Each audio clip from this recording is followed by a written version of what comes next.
Jesu anorapa, munu anama perembuzi. Wakati wa muruka ukomo. Jesu anuma shinji shinji. Rakamute vera.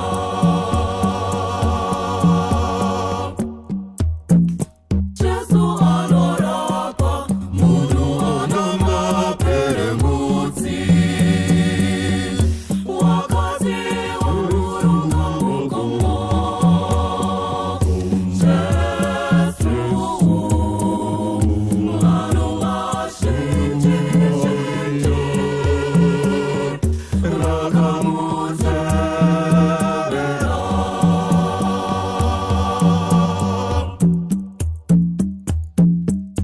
Tarira munu anoma perembuzi. Akawaya kwari. Akamuna mata achiti.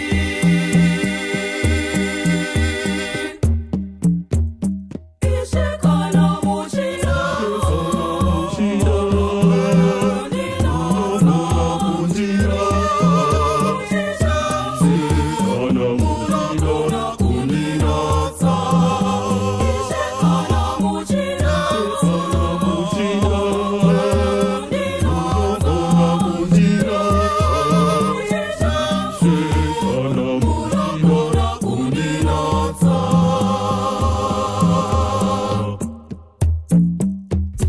Jesu akatamanu taru akorwake.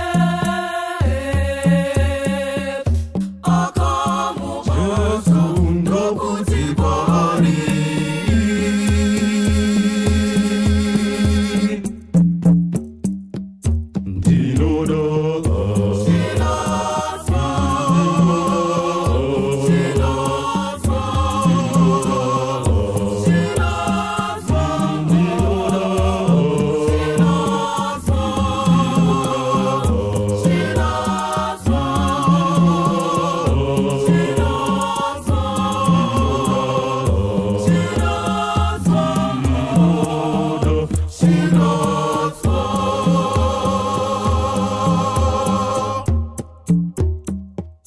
Wakati wa muruka ukomo. Jesu anuma shinji shinji. Rakamute vera.